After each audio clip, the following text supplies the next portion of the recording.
আসসালামু আলাইকুম। This is Wahid Dipu, a professional graphic designer, এবং আমি 5 বছর যাবৎ কাজ করছি বিভিন্ন মার্কেট প্লেসগুলোতে। তো আজকে আমি মূলত এটা ফার্স্ট ভিডিও আমার, অনেক গ্যাপের পরে মূলত আমি কেন আবার ইউটিউবে ভিডিও দেওয়া শুরু করলাম। এবং আহ, আমার সঙ্গে যারা কানেক্ট আছেন তারা অনেকেই জানেন যে রিসেন্টলি আমার প্রায় ম্যাক্সিমাম সোশ্যাল মিডিয়া অ্যাকাউন্টগুলো হ্যাকড হয়ে যায়। এর কারণ কি, কেন হ্যাকড হলো, এবং আমি কেন আবার সোশ্যাল মিডিয়াগুলোতে অ্যাক্টিভ থাকার ট্রাই করছি, এবং কেন ইউটিউবে রেগুলার ভিডিও এখন থেকে আপলোড করব, রেগুলার হব, সব কিছু নিয়েই ডিটেলস আজকের ভিডিওটা থাকবে। যতটুকু পারি শর্টে বলে ট্রাই করব। তো চলেন পিসি স্ক্রিনে চলে যাওয়া যাক। তো আমরা আমাদের পিসি স্ক্রিনে চলে আসছি। আজকে আমি ৩টা জিনিস নিয়ে কথা বলবো, যে আমি কেন আসলে ইউটিউবে ভিডিও তৈরি করা শুরু করলাম আবার। প্রথম অবস্থায় যখন শুরুর দিকে আমি শুরু করছিলাম ফ্রিল্যান্সিং জার্নি, তখন ২-১টা ভিডিও দিছিলাম, কিছু কিছু ভিডিও দিতাম। তো তারপরে থেমে যাই, আবার ফাইবার নিয়ে লেগে পড়ি এবং ফাইবারে রেগুলার কাজ করতে থাকি। ফাইবারের জার্নি, ফ্রিল্যান্সিং জার্নি অনেক আপস অ্যান্ড ডাউন আছে। সকলে আমরা আপটাই দেখি, সব ভালোটা দেখি, ভালো ভালো পোস্ট দেখি, বাট এখানে ডাউনও কিছু থাকে, কিছু খারাপ জিনিসপত্র থাকে, অনেক কিছু থাকে। সো আমার সাথেও তাই ঘটেছে। সবকিছু ইনশাল্লাহ সামনে আস্তে আস্তে বলবো। এবং আমার যেহেতু এটা প্রথম দিকের ভিডিও, আমি এক্সপার্ট না, সুতরাং আপনারা আসলে ভুল ত্রুটিগুলো ক্ষমা সুন্দর দৃষ্টিতে দেখবেন আশা করতেছি। তো যেটা বলতেছিলাম, আমি ইউটিউবে কেন ভিডিও তৈরি শুরু করলাম, এবং যারা আমার সঙ্গে ফেসবুকে কানেক্টেড আছেন তারা জানেন আমার ম্যাক্সিমাম সোশ্যাল মিডিয়া অ্যাকাউন্টগুলো হ্যাক হয়ে গেছে। এটার পিছনে দায়ী আসলে আমি নিজে অ্যাক্টিভ ছিলাম না। কেন অ্যাক্টিভ ছিলাম না সেটাও বলবো। আর অ্যাজ এ ফ্রিল্যান্সার, আমরা যারা ফ্রিল্যান্সার্স আছি তাদের ইম্পর্ট্যান্ট কি সোশ্যাল মিডিয়াগুলোতে অ্যাক্টিভ থাকাতে।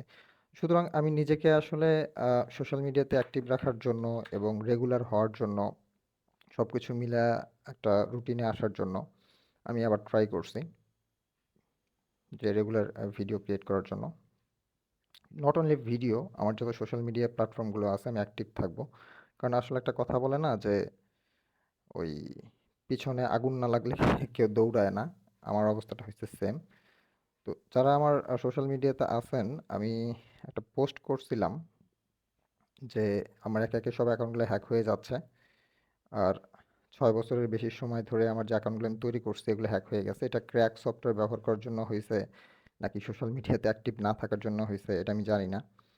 তো বিষয়টা আসলে যেটা হয়, আমি 2024 সালেই চিন্তা করেছিলাম যে না, সোশ্যাল মিডিয়া আর চালাবো না, ভালো লাগে না। আমি ফাইবারে খুব ব্যস্ত হয়ে পড়ি, প্রচুর পরিমাণ অর্ডার আসা শুরু করে। 2023-24 সাল আলহামদুলিল্লাহ খুবই ভালো যায়। আমি খুবই কাজের প্রেশারে ছিলাম, অন্যদিকে তাকানোর সুযোগ আসলে আমার হয় নাই বা আমি করি নাই। এটা আমার একটা সবচেয়ে বড় ভুল। কারণ আমি ভেবেছিলাম যে কাজ করি, সোশ্যাল মিডিয়াতে অ্যাক্টিভ না থাকলে কি এমন হবে। বাট এমনও হয়েছে যে আমি গত 5-6 মাসে আমার কোনো প্রকার social media, Instagram, LinkedIn, Behance, তারপর ফেসবুক পেজ ছিল একটা, কোনোগুলোতে এভাবে ঢুকি নাই, কোনোটাতে এভাবে ঢুকি নাই, চেক করা হয়নি। ইভেন প্রত্যেকটা নোটিফিকেশন আমি অফ করে রাখছিলাম যাতে করে ওই নোটিফিকেশন না আসে। ওটা খুব বিরক্তিকর। ইভেন আমার যে জিমেইল অ্যাকাউন্ট আছে, আমি জিমেইলেরও নোটিফিকেশন অফ করে রাখতাম, যে না আমার এসব নোটিফিকেশন দেখার কোনো দরকার নেই। তো আমি যে জিনিসটা দেখাবো, যে আমি আসলে কেন হ্যাকড হলাম, কিভাবে হ্যাকড হলাম। যারা আমরা ফ্রিল্যান্সার্স আছি আমাদেরকেই দেখা যায় বেশিরভাগ হ্যাকাররা টার্গেট করে।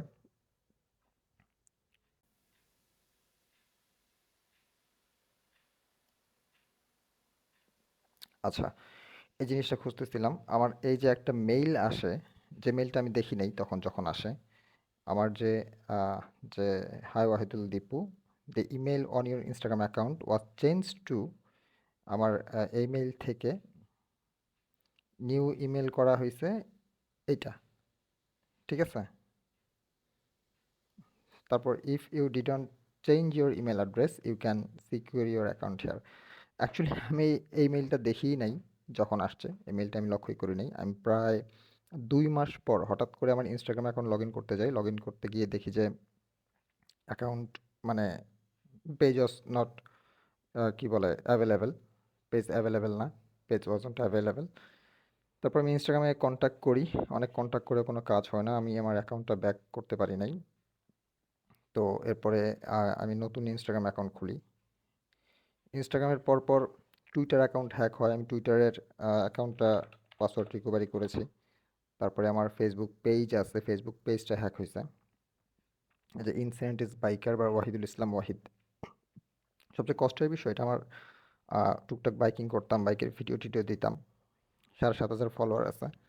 সো এটা আমরা এই যে ওয়াইফের তারপর বেবি নিয়ে ট্যুর করতাম, এই ছবিগুলোও আছে। এই অ্যাকাউন্টটা আমার হ্যাকড হয়েছে হচ্ছে 15 কি 16 ডিসেম্বর। ইভেন এখন পর্যন্ত আমার মেইল আছে, সব কিছু আছে, বাট এটা আমি এখন পর্যন্ত রিকভার করতে পারতেছি না। এটার এই যে এটার অ্যাডমিনের অ্যাক্সেস নিয়ে নিছে হচ্ছে, আহ, কি বলে, আমি দেখলাম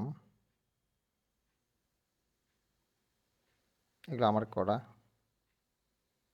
আচ্ছা, ভিয়েতনাম, ভিয়েতনাম থেকে নাকি হ্যাক করা হয়েছে। এটা অ্যাকচুয়ালি আমার পরিচিত, আমার মনে হয় যে পরিচিত কেউই করছে।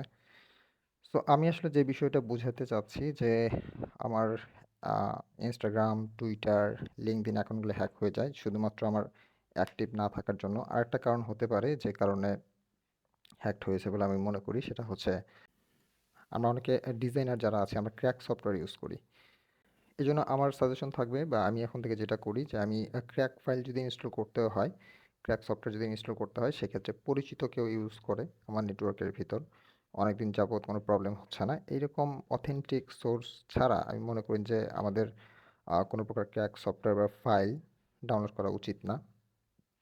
সো এই যে আমি যে ইনঅ্যাক্টিভ ছিলাম সোশ্যাল মিডিয়াতে, এই ইনঅ্যাক্টিভনেসটা ফিরে আনার জন্য, আবার পুনরায় অ্যাক্টিভ হওয়ার জন্য আমি ট্রাই করতেছি রেগুলার। আমার যে টুইটার আছে, তারপর লিঙ্কডইন আছে, ইনস্টাগ্রাম আছে। ইনস্টাগ্রাম অ্যাকাউন্টটা নতুন খুলছি বাই দ্য ওয়ে। ও আমার লিঙ্কডইনটাও আমার হ্যাক হয়ে গেছিলো, লিঙ্কডইন প্রোফাইলে হ্যাক হয়ে গেছিলো, এটা আবার আইডি ভেরিফিকেশন করে আমি ফিরিয়ে নিয়ে আসছি।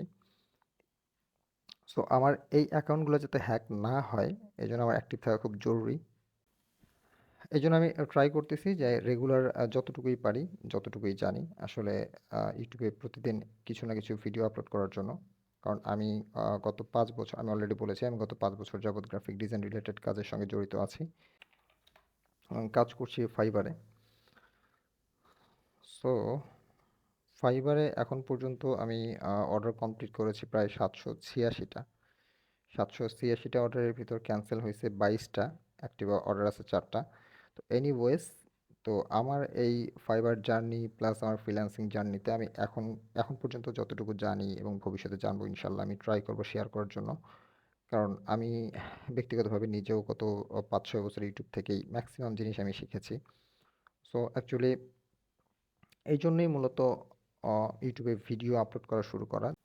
আচ্ছা, সো আমার হচ্ছে এটা হ্যাক হইলেও ইনঅ্যাক্টিভ থাকার জন্য হতে পারে। আমি যেটা কারণ বের করলাম যে ইনঅ্যাক্টিভ, আর আরেকটা কারণ হতে পারে ক্র্যাক ফাইল। এবং আমি মনে করি প্রত্যেকটা ফ্রিল্যান্সারের জন্যই সোশ্যাল মিডিয়া অ্যাক্টিভনেস বা নিজের ব্র্যান্ডিং, এই জিনিসটা খুবই ইম্পর্ট্যান্ট। সোশ্যাল মিডিয়াতে অ্যাক্টিভ থাকাটা খুবই মোস্ট ইম্পর্ট্যান্ট থিং। কারণ ফাইবারে কাজ করেন, আপওয়ার্কে কাজ করেন, যেখানেই করেন আপনার আসলে কোনো কিছুই সিকিউর না, ওইভাবে সচল না। কেউ কোনো ফ্রিল্যান্সার বলতে বলতে পারবে না যে আমার পার মান্থে সেম অ্যামাউন্টটা আসবে। সো আপনার গিগ সবসময় র্যাঙ্কে থাকবেন, এটাই স্বাভাবিক। দ্যাটস ওয়াই আমি মনে করি যে প্রতিটা ফ্রিল্যান্সার আপনি শুরু করেন না প্রথম থেকে। আমিও যেমন 2023-এর জানুয়ারিতে ট্রাই করেছি যে রেগুলার হওয়ার জন্য। 2024-এ জানুয়ারিতে এসে বলেছি যে আমি রেগুলার হব, রেগুলার ভিডিও আপলোড করব, যতটুকু জানি আমি শেয়ার করব। এবং এটা এতে করে কি হবে, আমার নিজেরও, আমি যদি 2024 থেকে বা 23-এর শুরু থেকে যদি ভিডিও আপলোড করা শুরু করতাম, আমার যে এই যে 750 অর্ডার কমপ্লিট করা হয়েছে, 786টা, এই অর্ডারগুলোর ভিতরে আমার অনেক আহ, অভিজ্ঞতা, খারাপ অভিজ্ঞতা বলেন, ভালো অভিজ্ঞতা বলেন, সব কিছুই আছে। সো এখান থেকে যেটা হয়, আমি এগুলো শেয়ার করলে নতুন যারা আছে বা যারা আসলে ক্লায়েন্ট কমিউনিকেশনস আছে, অনেক কিছু আছে, ফ্রিল্যান্সিং যাত্রা শুরু করতে যাচ্ছেন, আমার মনে হয় অনেকে হেল্পফুল হতো। কারণ আমি নিজেও যে কোনো প্রবলেম ফেস করলে সবার আগে চলে যাই ইউটিউবে গিয়ে আমি এখনও সার্চ করি, রিসার্চ করি। তবে বর্তমানে যেটা হয়েছে যে অথেন্টিক ইনফরমেশন খুঁজে পাওয়াটা খুব মুশকিল হয়ে গেছে। কারণ ইউটিউবে আপনি আপনার খুঁজে পেতে হবে যে আসলে অথেন্টিক কোনটা, কোনটা রিয়েল ইনফরমেশন, রাইট? সো আমি যে ভুলটা করেছি, আমি যদি আসলে 2023 থেকে বা 22 থেকে সোশ্যাল মিডিয়াতে অ্যাক্টিভ থাকতাম, রেগুলার পোস্ট করতাম, আপডেট জানাতাম। আমি যেমন ডিজাইনার যারা আছি আমরা কিন্তু রেগুলার রিসার্চ করতে হয়। আমাদের ডিজাইন নিয়ে রিসার্চ করতে হয়। প্রতিদিন আমরা কিছু না কিছু শিখছি। তারপরে হচ্ছে আমরা রিসার্চ করছি, প্রবলেম সলভ করছি। সো আমরা যদি আসলে রেগুলার যে কাজগুলো করে থাকি, যেমন একটা বিষয় রিসার্চ করে প্রবলেম সলভ করলাম, এটা যদি আমরা আপলোড করে দেই বা একটা ব্লগ আকারে পোস্ট করি, আমাদের লিঙ্কডইনে পোস্ট পোস্ট করতে পারি, টুইটারে পোস্ট করতে পারি, আমাদের ফেসবুক পেজে পোস্ট করতে পারি, তারপর ইউটিউবে আমরা ভিডিও আকারে, শর্ট ভিডিও আকারে ছাড়তে পারি, রিল ছাড়তে পারি। সো এই জিনিসগুলো করলে আমার মনে হয় যে সবথেকে বেটার হয়। একে তো অ্যাক্টিভ থাকা হবে, দ্বিতীয়ত কমিউনিকেশন, আপনার কথা বলার ধরন, স্টাইল চেঞ্জ হবে। সো আমি যদি এটা 22 থেকে 23 থেকে আমি যতবার ট্রাই করেছি, আমি যদি অ্যাক্টিভ থাকতাম, তাহলে আজকে ক্যামেরার সামনে কথা বলতে যতটুকু নার্ভাস লাগতেছে, আমার মনে হয় এতটুকু নার্ভাস আমার লাগতো না। সো আরেকটা যেটা প্রবলেম আমাদের, আমরা সবসময় ভাবি যে লোকে কি বলবে, কি ভাববে। সো এইটা হচ্ছে বড় একটা সমস্যা। সো অ্যাকচুয়ালি এখন এমন একটা অবস্থানে চলে আসছি যে আই ডোন্ট কেয়ার কে কি বললো, কে না বললো। আমার নিজের পার্সোনালিটি ডেভেলপ করতে হবে, আমার নিজের পার্সোনাল ব্র্যান্ড ডেভেলপ করতে হবে, নিজেকে আপডেট করতে হবে, রাইট? সো আমার মনে হয় প্রত্যেকটা ফ্রিল্যান্সারেরই আস্তে আস্তে শুরু করা উচিত। তারপর অ্যাজ এ ফ্রিল্যান্সার্স আমি তো অলরেডি বললাম যে ইম্পর্ট্যান্ট কী সোশ্যাল মিডিয়াতে অ্যাক্টিভ থাকার জন্য। সোশ্যাল নেটওয়ার্ক বিল্ড আপ করা কতটা জরুরি, এটা আমি আসলে এখন বুঝতে পারতেছি। আমার যদি আজকে ভালো একটা নেটওয়ার্ক থাকতো, তাহলে হয়তোবা আমার অ্যাকাউন্টগুলো হ্যাক নাও হতে পারতো এবং আমি যদি অ্যাক্টিভ থাকতাম। তো আমরা একে তো সোশ্যাল মিডিয়া যে অ্যাকাউন্ট গুলো আমাদের আছে আমরা অ্যাক্টিভ থাকবো। দ্বিতীয়ত আমরা যেটা করবো, টু ফ্যাক্টর যে ভেরিফিকেশনটা আছে, টু ফ্যাক্টর ভেরিফিকেশন, এই জিনিসটা অন করে রাখবো আমাদের প্রত্যেকটা সোশ্যাল মিডিয়াতে। ঠিক আছে? এই জিনিসটা আমরা অনেকেই জানি, অনেকেই জানি না। প্রত্যেকটা সোশ্যাল মিডিয়াতে গেলেই আমরা যদি সেটিংসে যাই, যেমন আমি টুইটারে দেখাচ্ছি, টুইটারে এখানে যদি আমি সেটিংসে যাই একটু,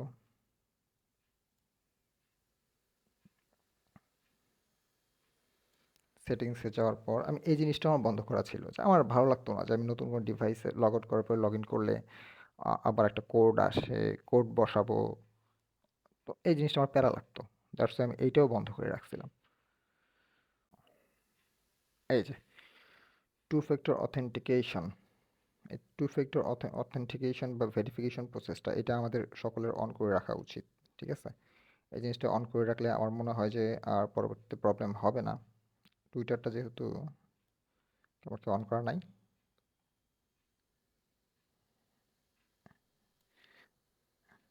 আচ্ছা এটা হচ্ছে আমার পাসওয়ার্ড দিয়ে অন করতে হবে, এটা অন করা নাই। আমি লিঙ্কডইনে অলরেডি অন করেছি, ফেসবুকে অন করেছি, এগুলোতে আমার অলরেডি অন করা আছে। আমাদের প্রত্যেকটা সোশ্যাল মিডিয়াতে এই জিনিসগুলো অন করে রাখা উচিত এবং আমি এখন থেকে রেগুলার পোস্ট করতেছি। সাইন অ্যান্ড সিকিউরিটি, এই যে টু স্টেপ ভেরিফিকেশন অন করা আছে আমার অলরেডি। হ্যাঁ, এটা অন করা আছে। তো আমাদের প্রত্যেকটা অ্যাকাউন্টের এই জিনিসটা অন করে রাখলে মনে হয় আমরা কিছুটা সিকিউর থাকবো এবং আমরা যদি অ্যাক্টিভ থাকি, আমাদের জিমেইলে দেখা যায় কি আমরা আমাদের ডিজাইনারদের অনেক সাইটে যেতে হয়, অনেক কিছু সাবস্ক্রিপশন করতে হয়। এই জন্য আমাদের অনেক মেইল আসে, প্রমোশনাল মেইল। সো আমরা যদি মেইলগুলো না চাই, এই জন্য আমরা অনেকে কী করি, জিমেইলের নোটিফিকেশন অফ করে রাখি। বাট ইটস মোস্ট ইম্পর্টেন্ট, কারণ আমি যদি সাথে সাথে নোটিফিকেশনটা চেক করতাম, যখন আমার লিঙ্কডইন, টুইটার হ্যাক করে, ইনস্টাগ্রাম হ্যাক করে, আমার পাসওয়ার্ড বা ইমেল চেঞ্জ করে, সাথে সাথে আপিল করলে বা তখন হয়তো বা কাজ হতো। বাট আমি 2 মাস পরে অ্যাকচুয়ালি দেখছি, এখন পর্যন্ত ট্রাই করতেছি। আমি তো লিঙ্কডইন, টুইটার, লিঙ্কডইন তো ভেরিফিকেশন করেছি, আইডি ভেরিফিকেশন করার পর ছেড়ে দিয়েছে, টুইটারও করেছি, ইনস্টাগ্রামটা করতে পারি নাই, that's why it's my new Instagram account. আর সোশ্যাল মিডিয়ার এটা তো এখন পর্যন্ত আমি জানি না, ফেসবুক সময় নিচ্ছে, অলরেডি আমি কেস ওপেন করেছি, অলরেডি 1 মাস 1.5 মাস পার হয়ে গেছে, এখন পর্যন্ত পারতেছি না। আমার লোগো, ছবি, এখন পর্যন্ত ছবিও আছে। তো এনিওয়েজ, তো ভিডিওটা শর্ট করব ভেবেছিলাম, একটু বড় হয়ে গেল। সো এই হচ্ছে বিষয়। ইনশাল্লাহ দোয়া করবেন। আমি এখন থেকে ট্রাই করব রেগুলার আমার কিছু না কিছু ভিডিও, আমার অভিজ্ঞতা বা যা কিছু শিখছি, শিখবো সবকিছু ছোট, ছোট আকারে ট্রাই করব এখানে পরিবেশন করার জন্য। তো ঠিক আছে, দেখা হচ্ছে নেক্সট কোনো ভিডিওতে। সে পর্যন্ত ভালো থাকবেন। আল্লাহ হাফেজ।